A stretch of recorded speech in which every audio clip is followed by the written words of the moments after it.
देखिए HGB के हमने लेक्चर विशेषता देख ली पार्ट फर्स्ट में, और पार्ट सेकंड में हम अपने एक लास्ट टॉपिक जिसको हम क्लोनिंग कह के चल रहे हैं। क्या कह के चल रहे हैं? क्लोनिंग। ठीक है, आज का जो हमारा लास्ट टॉपिक है इस चैप्टर का वो क्लोनिंग है। और मैं आपको बता दूं कि इस चैप्टर में एक टॉपिक डीएनए फिंगरप्रिंटिंग के नाम से है, और डीएनए फिंगरप्रिंटिंग का जो टॉपिक है उस टॉपिक को हम चैप्टर नंबर 15 में समझेंगे। क्यों समझेंगे मैं आपको बता दूं कि 15 में अगर मैं आपको यहाँ समझाऊं अब इस टॉपिक को, तो मुझे लगभग 1 घंटे का टॉपिक ये बनाना पड़ेगा। ठीक है, और आप इसके बेसिक कंसेप्ट को भी ज्यादा क्लियर नहीं कर पाएंगे। क्यों नहीं कर पाएंगे? क्योंकि चैप्टर 15 में इसके पूरा बेस छिपा हुआ है डीएनए फिंगरप्रिंटिंग का, बिल्कुल हेडिंग वाइज। ठीक है, जब हम उसकी हेडिंग वाइज एक बार समझ लेंगे तो आपके दोनों टॉपिक एक साथ कंप्लीट हो जाएंगे चैप्टर नंबर 15 में। अर्थात डीएनए फिंगरप्रिंटिंग की जो थ्योरी इस चैप्टर में है वो उस थ्योरी का बेस हमारे चैप्टर नंबर 15 में छिपा हुआ है। ठीक है, तो जब हम 15वें पार्ट में डीएनए फिंगरप्रिंटिंग का डिटेल से अध्ययन करेंगे तो इसकी हमें जरूरत ही नहीं पड़ेगी। ठीक है, तो हम इसको एक साथ वही कर लेंगे डीएनए फिंगरप्रिंटिंग को। ठीक है, तो अब हम समझते हैं क्लोनिंग। बहुत ही इंपॉर्टेंट टॉपिक है क्योंकि बायोलॉजी में सभी इंपॉर्टेंट टॉपिक है। ठीक है, कोई भी टॉपिक ऐसा नहीं है जहां से क्वेश्चन नहीं बन सकता, कहीं से भी क्वेश्चन बन सकता है बोर्ड एग्जाम में। ठीक है, चलिए भाई, क्लोनिंग। तो क्लोनिंग क्या होता है? सबसे पहले मैं आपको बता दूं कि क्लोन एक ग्रीक शब्द है जिसका अर्थ टहनी होता है। क्या होता है? टहनी। चलिए मैं आपको एक बात बता दूं, क्लोन आपने नाम सुना होगा। क्लोन का मतलब होता है होवाकू टू कॉपी, डिटो सेम, उसको हम क्लोन कहते हैं, है ना। अब क्लोन क्या है? एक ग्रीक शब्द है और ग्रीक भाषा में क्लोन का अर्थ होता है ब्रांच, टहनी। तो देखिए, एक प्लांट की जो ब्रांच होती है, एक पौधे की जो ब्रांच होती है, वो आनुवांशिक और आकार के रूप से कैसे होती है? एक जैसी होती है। अरे उसमें वही जेनेटिक मटेरियल होता है, एक ही प्लांट का होता नहीं होता। तो जिस प्रकार एक वृक्ष की टहनी समान होती है तो उसी शब्द को हम नाम दे देते हैं क्लोन। अर्थात क्लोन का मतलब होता है एक समान या एक जैसे। ठीक है, अब नेक्स्ट, क्लोनिंग ऐसी तकनीक है जिसमें एक कोशिका से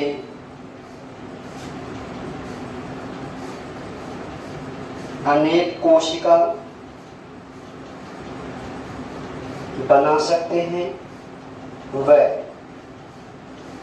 एक जीन से अनेक जीन बना सकते हैं।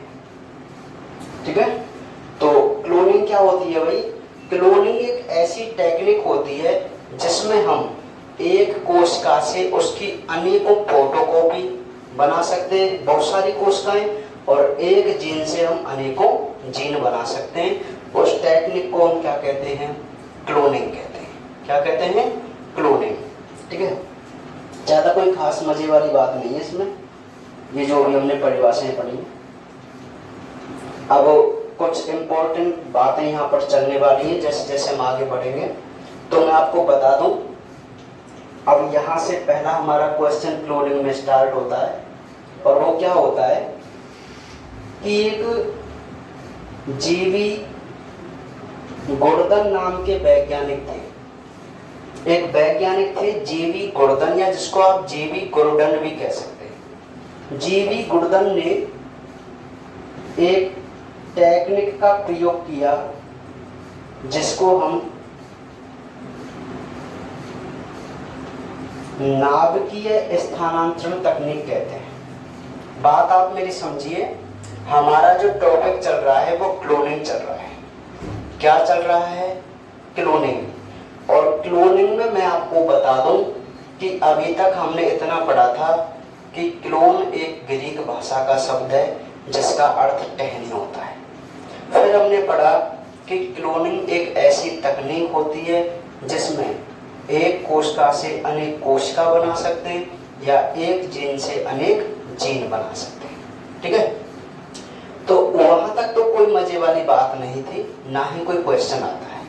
ठीक है, आपसे अगर ऐसे पूछ ले कि क्लोनिंग क्या है, तब आप उसकी परिभाषा लिख सकते हैं। तो सबसे पहला जो एक यहाँ पर टॉपिक है, और वो ये टॉपिक है कि नाभिकीय स्थानांतरण तकनीक।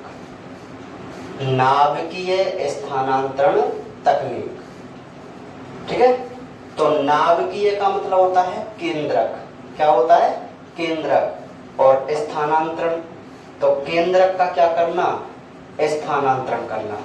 तो मैं आपको बता दूं कि जेवी गोर्डन नाम के वैज्ञानिक ने क्लोनिंग विधि के अंतर्गत या क्लोनिंग विधि को जब उन्होंने समझाया, पूरा किया, तो उन्होंने एक टेक्निक का प्रयोग किया। उस टेक्निक को हम नाभिकीय स्थानांतरण तकनीक के नाम से जानते हैं। अब वो नाभिकीय स्थानांतरण तकनीक कैसे की उन्होंने, वो हम समझने की कोशिश करते हैं। देखिए, इन्होंने एक मेंढक के अनिषेचित अंडे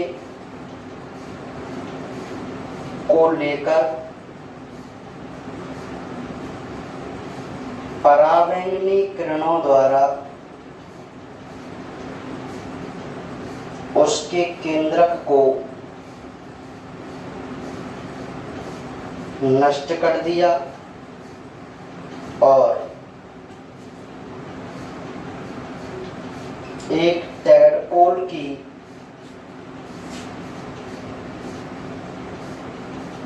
आंतरीय उपकला की कोशिका का केंद्रक निकालकर उस केंद्रक विहीन अंडे में ट्रांसफर कर दिया। अब इससे जो शिशु परिवर्तित हुआ वो टैडपोल के जैसा था। देखिए भाई, आप बात को समझने की कोशिश कीजिए कि मैं आपको यही एक छोटी सी विधि बता देता हूं और इसी विधि पर डिपेंड है हमारी पूरी क्लोनिंग। अच्छा, क्लोनिंग का मतलब आप क्या समझते हैं? फोटोकॉपी बनाना। ठीक है, तो एक गोर्डन नाम के वैज्ञानिक ने क्या किया, इन्होंने क्लोनिंग विधि कैसे की? क्लोनिंग का मतलब होता है जब आप एक जीव की उसी जीव जैसी कॉपी बनाते हैं, है ना। तो इन्होंने देखो क्या किया था, एक मेंढक था, उसका एक अंडा लिया और उस अंड का जो केंद्रक था इसको कर दिया नष्ट, हो गया नष्ट। अब इन्होंने क्या किया, एक लिया टैडपोल। टैडपोल आप जानती हैं, मेंढक का बच्चा होता है ना। उस टैडपोल की आंतरीय उपकला से कोशिका ली। आंतर की जो कोश परत होती है, उपकला, एपिथेलियम, वहां से कोशिका ली। ये कोशिका थी, ये अंड था। तो इस कोशिका के अंदर केंद्रक होगा कि नहीं होगा? होगा ना।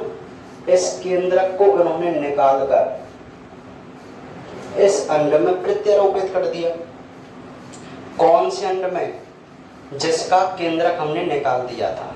ठीक है, अब ये जो अंडा है ना, इसका जब हम कृत्रिम रूप से संवर्धन करते हैं तो इससे जो शिशु डेवलप हुआ एक शिशु जो बना वह शिशु आनुवांशिक रूप से बिल्कुल इस टैडपोल के जैसा था। अरे कहने का मतलब है इस टैडपोल के अंदर जो जेनेटिक मटेरियल था ना, बिल्कुल सेम जेनेटिक मटेरियल या इसी की फोटोकॉपी था ये शिशु।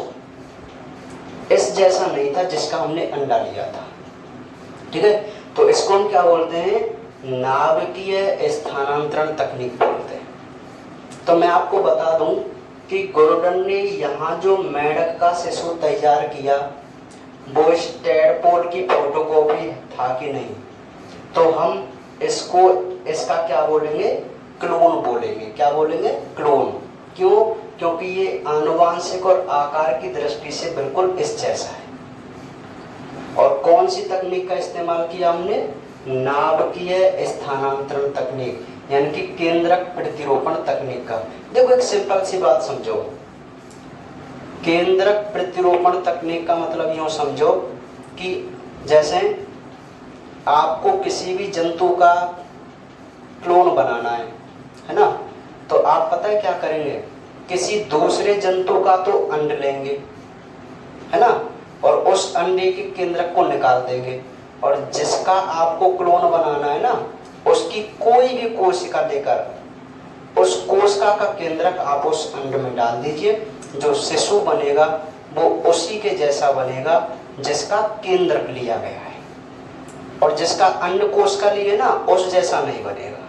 ठीक है, तो ऐसे हम नाभिकीय स्थानांतरण तकनीक द्वारा क्लोन जीव प्राप्त करते हैं। ठीक है, तो ये बहुत ही इंटरेस्टिंग एक विधि है, और जो क्लोनिंग की विधि है ना इसी पर टिकी हुई है, नाभिकीय स्थानांतरण तकनीक पर। अब देखो यहाँ हम फिर क्लोनिंग के प्रकार की बात करते हैं। तो क्लोनिंग के जो प्रकार हैं वो दो हैं, एक तो है जीन क्लोनिंग और एक है जीव क्लोनिंग। एक तो है भाई जीन क्लोनिंग और एक है जीव क्लोनिंग। तो जीन क्लोनिंग क्या है? एक तो है जीन और एक है जीव। तो जीन क्लोनिंग की मैं बात करूं कि एक गुणसूत्र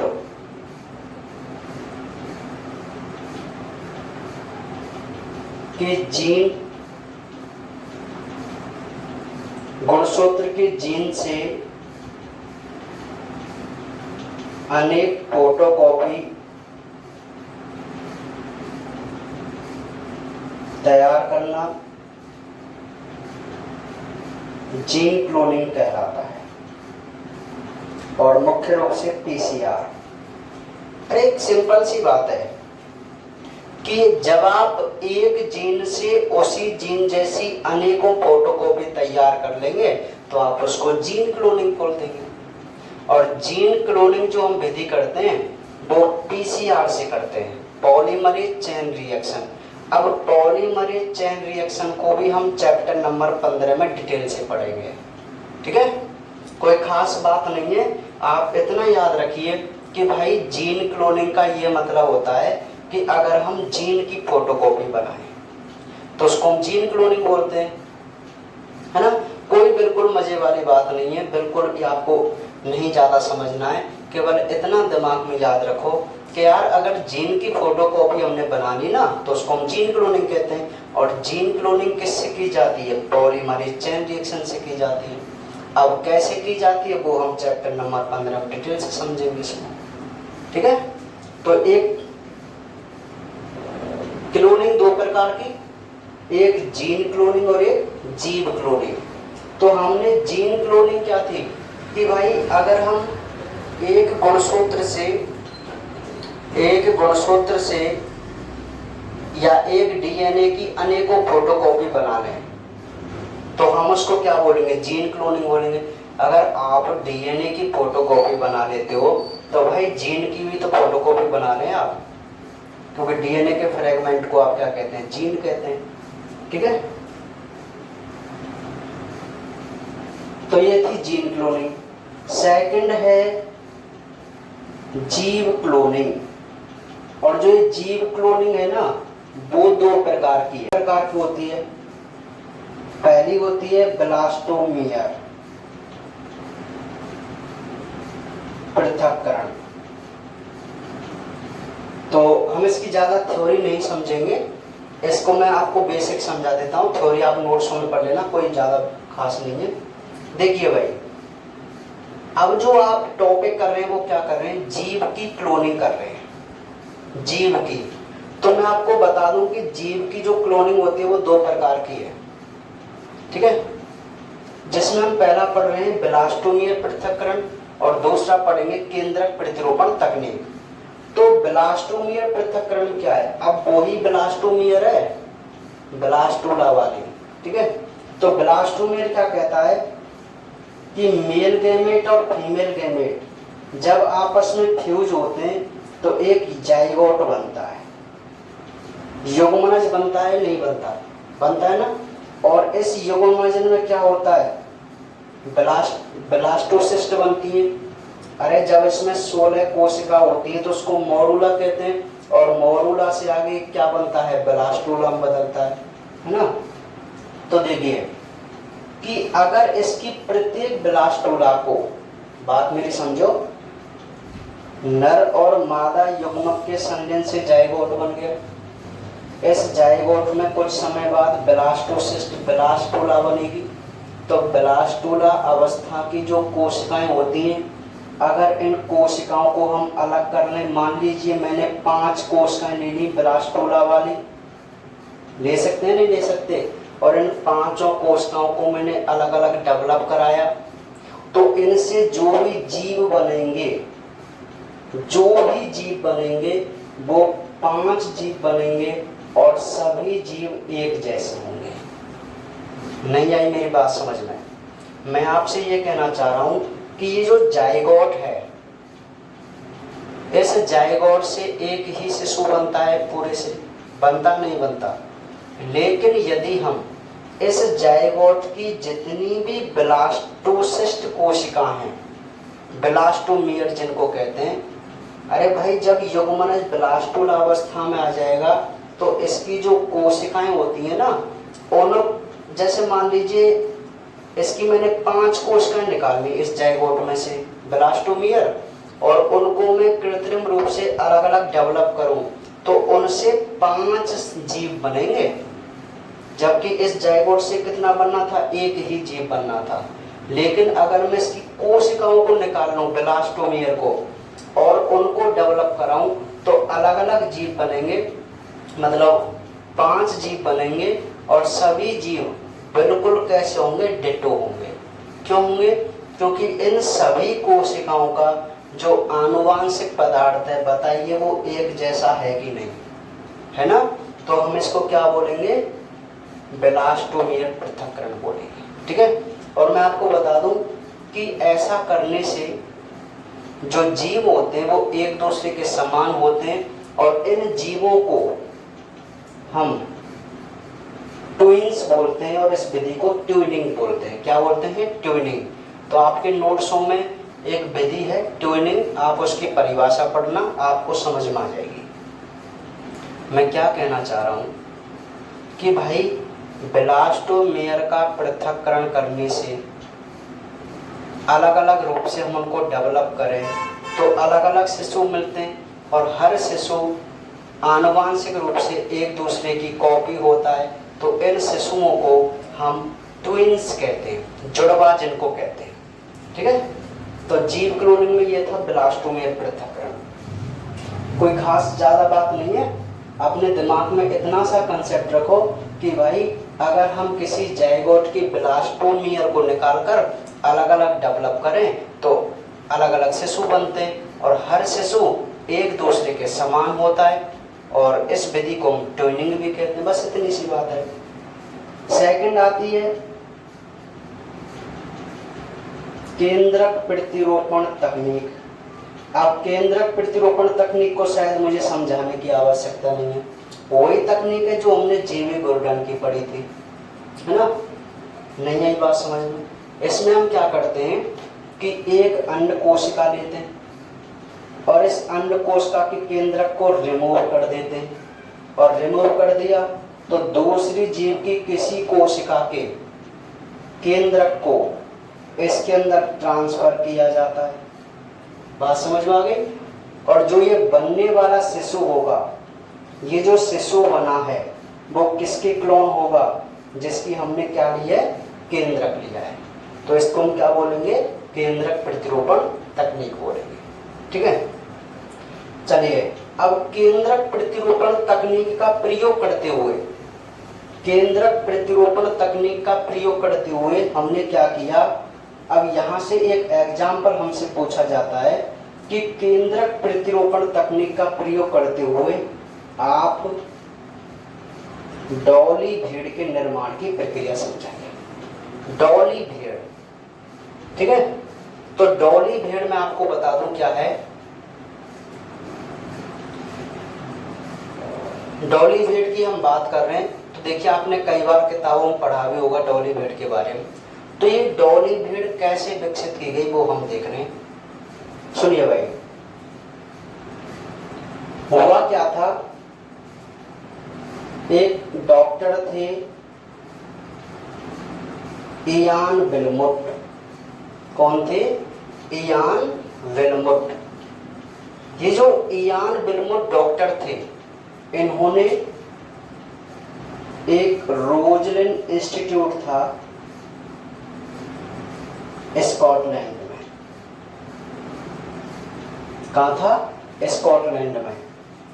तो 1996 में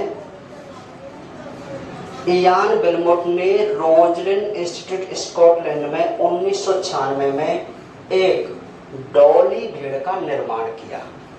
किस विधि से, केंद्रक प्रतिरूपण तकनीक से।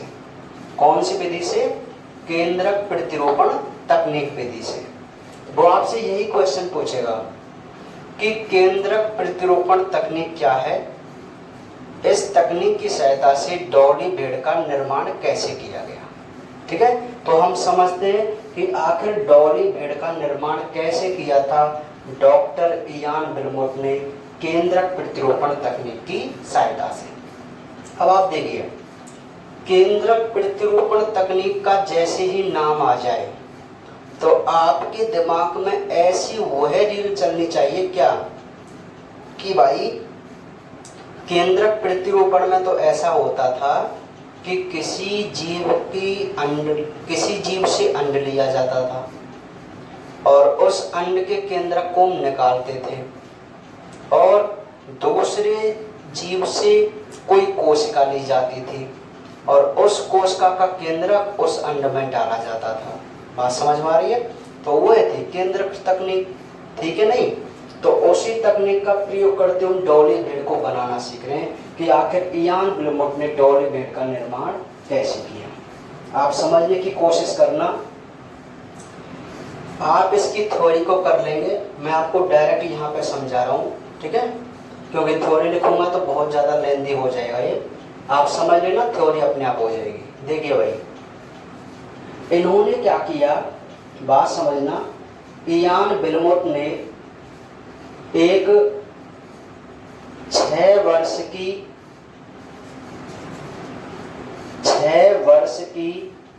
ब्लैक फेस भेड़ थी। इयान विल्मुट ने क्या किया, एक 6 साल की काले मुंह वाली भेड़ थी, ठीक है। और इस भेड़ की ली अंड कोशिका। क्या लिया भाई, अंड कोशिका। तो इस मादा को हम क्या बोलेंगे, अंडा डोनर बोलेंगे, अंडा डोनर भेड़ बोलेंगे ना। एक ब्लैक फेस की ऐसी भेड़ थी जिससे हमने अंड कोशिका ली या उसका अनिषेचित अंड ले लिया भाई। अब क्या हुआ कि किरणों के माध्यम से इसको हमने केंद्रक रहित कर लिया भाई। परावैंगनिक किरणों से हमने क्या किया, इस केंद्रक को नष्ट कर दिया। तो अब ये अंडा कैसा है, केंद्रक रहित अंडा है ना। अब दूसरी तरफ हमने क्या किया, चलिए हाँ, एक भेड़ ली दूसरी चलिए मैं आपको बता दूं, यहाँ पे थोड़ी मिस्टेक हो गई है कि जो 6 साल थी ना वो वाइट फेस वाली भेड़ थी। कौन सी थी? वाइट फेस, है ना।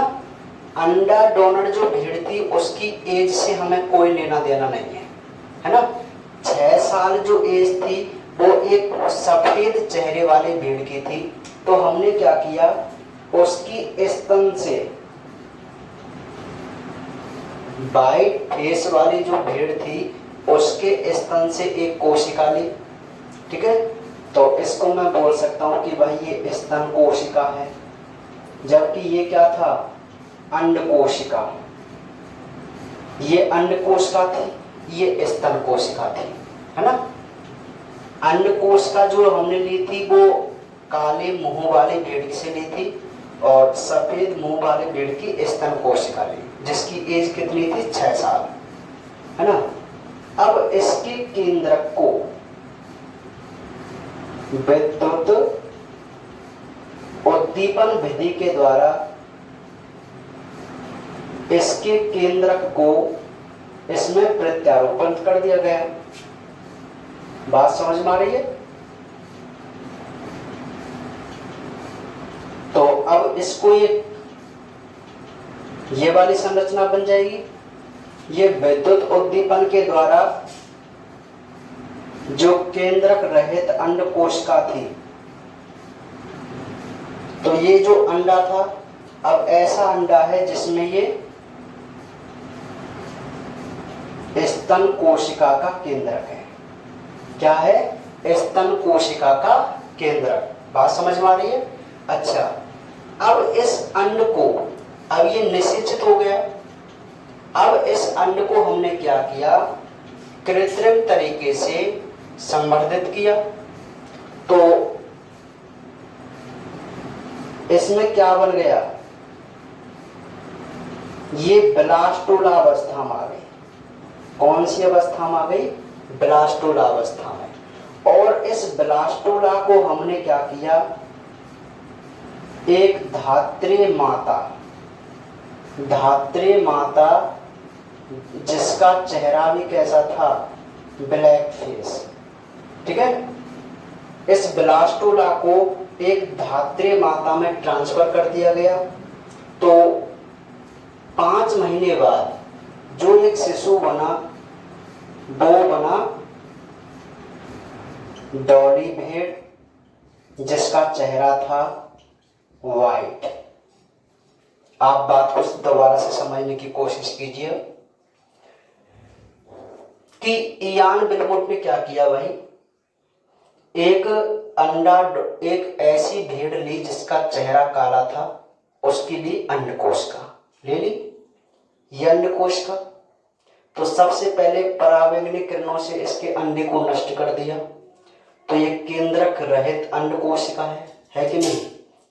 दूसरी साइड 6 वर्ष की एक सफेद मुंह वाली भेड़ ली और उसकी स्तन से कोशिका ली। तो ये स्तन कोशिका थी जिसमें यहां पर केंद्रक था कोशिका का। तो इसके केंद्रक, अच्छा, इस स्तन कोशिका को क्या किया? धीरे धीरे पोषण में कमी की। भाई इस स्तन कोशिका को लैब में ले गई। अब स्तन कोशिका के तो लक्षण स्तन कोशिका जैसे होते हैं, जैसे मिल्क प्रोडक्शन। तो इन्होंने क्या किया? धीरे धीरे इनके पोषण में कमी की स्तन कोशिका के में। तो इसने क्या किया? कुछ समय बाद अपने वास्तविक स्वरूप को नष्ट कर दिया। जो इसके लक्षण थे वो नष्ट हो गए, केवल इसके अंदर जेनेटिक मटेरियल था, है ना। अब इस केंद्रक को इन्होंने निकाला और विद्युत उद्दीपन द्वारा, एक विद्युत उद्दीपन विधि द्वारा इस स्तन कोशिका के केंद्रक को केंद्रक रहित अंड में ट्रांसफर कर दिया। तो ये हो गई ना केंद्रक प्रतिरोपण तकनीक, है ना। अब कर दिया तो इन्होंने क्या किया? अब ये ऐसी कोशिका बन गई जिसमें स्तन कोशिका का केंद्रक है। तो ये निषेचन हो गया इसका। अब निषेचन हो गया तो ये जायगोट में बदल जाएगा। जायगोट में बदल जाएगा तो ये एक अवस्था में ब्लास्टोला अवस्था में आएगा ना। तो जब ये ब्लास्टोला अवस्था में बन जाती है लैब में, तो इयान बेलमोंट ने क्या किया, एक तीसरी भेड़ की खोज की या तीसरी भेड़ को प्रयोग में लिया। और जो तीसरी भेड़ थी ना उसका चेहरा भी कैसा था, ब्लैक फेस। और उस भेड़ को हम क्या बोलेंगे, धात्री माता। क्यों बोल रहे हैं धात्री माता, कि जो ये ब्लास्टोला थी, इस ब्लास्टोला को इस धात्री माता के गर्भाशय में ट्रांसफर किया गया था। ठीक है। और तो मतलब जो प्रेग्नेंट हुई वो ये ब्लैक फेस वाली भेड़ हुई थी, जिसको हम तीसरी भेड़ धात्री माता कह के चल रहे हैं। ठीक है। अब 5 महीने की गेस्टेशन पीरियड के बाद इसने जो एक शिशु को जन्म दिया, उस शिशु का जो चेहरा था वो कैसा था, व्हाइट फेस था। तो ये जो भेड़ थी जिसका चेहरा व्हाइट था, आप मुझे बताइए किसके समान होगी, उसके समान होगी जिसका हमने केंद्रक योज में लिखा है, नहीं होगी क्या। तो इसी को हम बोलते हैं केंद्रक प्रतिरूपण तकनीक। और आप मुझे बताइए इस भेड़ जैसी क्लोन आपने तैयार की कि नहीं की, कर ली ना। तो इसी को हम बोलते हैं केंद्रक प्रतिरूपण तकनीक। और इस प्रकार डॉक्टर इयान बेलमोंट ने डॉली भेड़ का क्या किया था, निर्माण किया था। ठीक है। एक बार आप इस आरेख का स्क्रीनशॉट लीजिए, इंपॉर्टेंट आरेख है।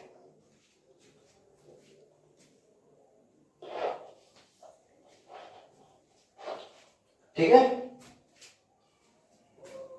तो समझ में आ गई बात। चलिए, तो इस प्रकार डॉली भेड़ का निर्माण किया गया। अब आज बाकी की जो हम बातें करेंगे, अभी चैप्टर कंप्लीट नहीं हुआ है, अभी रह गया है। ठीक है। तो एक पार्ट में और ये कंप्लीट हो जाएगा। ठीक है। तो कल हम इसको दोबारा और समझेंगे। एक बार इसका आरेख आप समझने की कोशिश करना, कल हम इसको दोबारा से रिपीट करेंगे। ठीक है। और कल फर्स्ट पार्ट में अपने इस चैप्टर को कंप्लीट कर लेंगे। तो आज हम केवल इतना ही पढ़ेंगे, बाकी बातें करेंगे कल।